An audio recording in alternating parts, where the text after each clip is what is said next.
Tapi pun, selamat pagi, pemirsa Berita Lampung kembali hadir menjumpai Anda. Bersama saya Iin Hermayani. Sejumlah berita aktual dan beberapa informasi menarik lainnya telah kami siapkan untuk Anda. Berikut berita utama hari ini.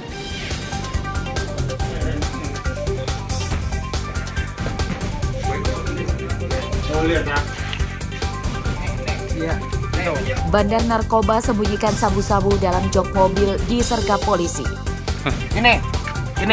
Iya. Ini apa ini? Sabu, Pak. Sabu. Punya siapa? Punya siapa? Punya kamu? Saya, Pak. Iya. BBM solar langka di Bandar Lampung, antrean truk di SPBU mengular hingga ke jalan raya.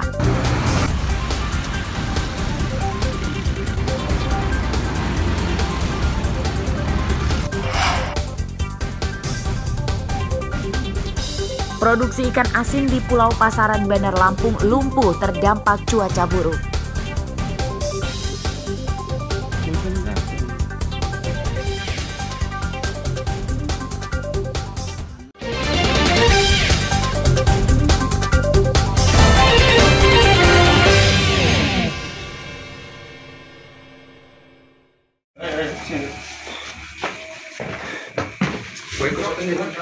Rumah seorang bandar narkoba di Desa Liman, Benawi, Kecamatan Trimurjo, Lampung Tengah digerebek polisi Rabu dini hari.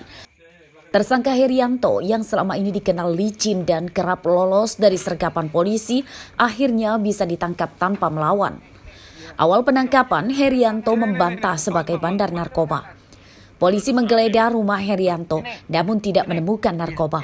Polisi kemudian menggeledah mobil Herianto dan menemukan 2 bungkus sabu-sabu di dalam dompet yang disembunyikan di jok mobil. Keluarin dulu. Sini Pak. Ini punya siapa? Pak, itu di messenger saya ada, Pak. Namanya ini punya siapa? Menurut polisi, Herianto merupakan bandar narkoba yang namanya sudah masuk dalam daftar pencarian orang. Barang bukti, 1 bungkus ukuran sedang yang kami duga sebagai jenis sabu-sabu.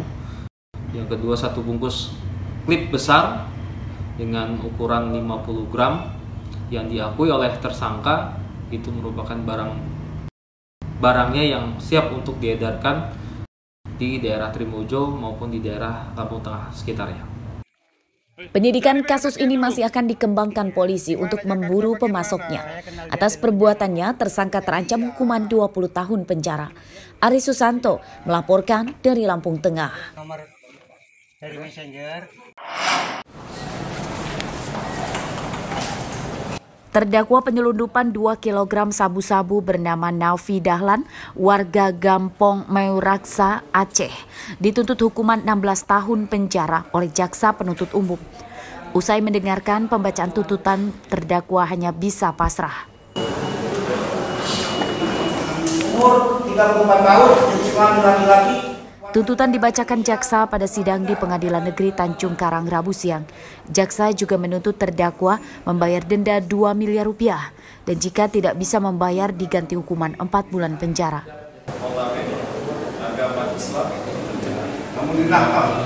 Terdakwa dijerat pasal 114 Undang-Undang Republik Indonesia Nomor 35 tentang tindak pidana narkotika. Penasehat hukum terdakwa mengatakan akan melakukan pembelaan atau pledoi untuk mengungkap fakta-fakta persidangan untuk mempertimbangkan vonis majelis hakim. Kami penasihat hukum dan terdakwa meminta waktu hari Senin nanti untuk melakukan pembelaan atau pledoi. Tentunya dalam pledoi kami nanti akan kami sampaikan fakta-fakta yang memang terungkap dalam persidangan. Sehingga fakta-fakta itu pun nanti akan menjadi pertimbangan hakim dalam memutuskan perkara ini. Terdakwa Nafi Dahlan ditangkap di tempat peristirahatan Jalan Tol Trans Sumatera Kalianda, Lampung Selatan pada 9 April 2023 lalu. 2 kg sabu-sabu yang dibawanya dari Aceh akan diselundupkan ke Serang, Banten. Arsadi Saputra melaporkan dari Bandar Lampung.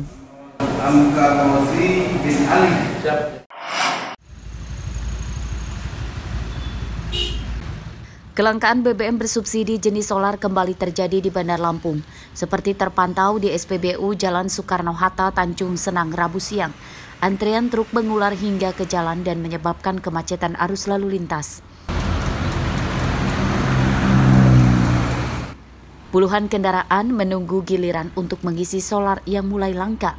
Bahkan demi mendapatkan jatah solar, tidak sedikit sopir yang menginap di SPBU. Selain merugikan karena harus mengeluarkan biaya tambahan, para sopir mengaku minimnya solar menghambat kerja mereka. Langkanya solar membuat antrean truk terjadi setiap hari. Para sopir mendesak pemerintah segera menyelesaikan kelangkaan solar. Dari jam 10 tadi, Pak. Jam 10 apa, Bang? Langka apa seperti apa? Susah, Pak, minyaknya. Susah? Iya. Ini tiap hari ya, Bang ya? Tiap hari nih, Pak. Apa nih harapan kita nih, Bang? Ya, minyak kan udah naik, Pak ya. Mohon dipermudah lah untuk ini supir-supir ini. Mengganggu ya, Pak? BBM ini, Pak. Mengganggu nggak sih, Bang? Terhambat, Pak. Oh, terhambat ya? Iya. Antri setiap hari. Seperti apa, Pak? Tiap harinya ngantri seperti ini, Pak? Iya. Keluhannya seperti apa, Pak? Ya gimana namanya solarnya kayak gini, semua Pertamina kayak gitu.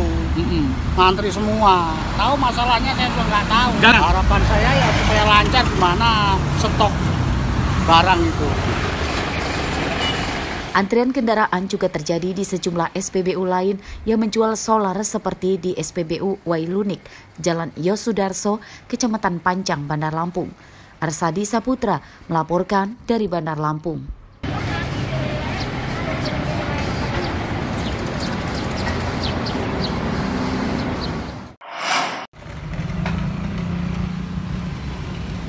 Produksi ikan asin dan teri asin di Pulau Pasaran, Teluk Betung Barat, Bandar Lampung lumpuh total.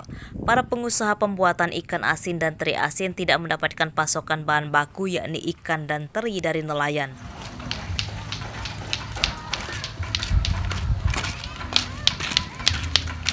Seperti terpantau pada Rabu siang, produksi ikan asin dan teri asin di tempat ini berhenti total. Padahal di tempat ini terdapat puluhan pengusaha ikan asin dan biasanya pekerjanya mencapai ratusan orang. Menurut pengusaha ikan asin dan teri asin di tempat ini, sejak 2 pekan lalu mereka tidak mendapatkan pasokan ikan dari nelayan. Banyak nelayan Bandar Lampung kini beralih melaut ke wilayah laut Lampung Timur. Cuaca buruk dan terang bulan diduga jadi penyebab banyak nelayan Bandar Lampung melaut yang lebih jauh.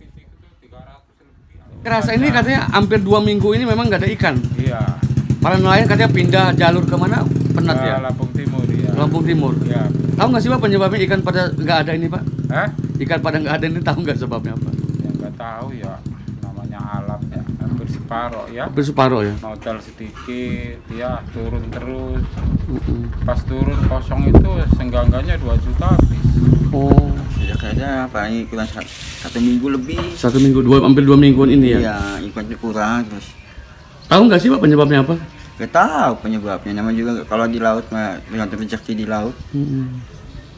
Kabarnya juga banyak yang apa sih, yang bangkrut ya karena Ya, namanya juga nelayan. Kadang rezeki ada, kadang nggak ada, kan namanya rezeki, Pak. Yang rezekinya laut kan susah. biasa. Para pengusaha ikan asin berharap kondisi cuaca bisa segera normal kembali agar usaha mereka bisa kembali berjalan. Selain terancam kehilangan pelanggan, para pengusaha juga sedih karena para pekerjanya kini kehilangan penghasilan akibat menganggur. Arsadi Saputra melaporkan dari Bandar Lampung.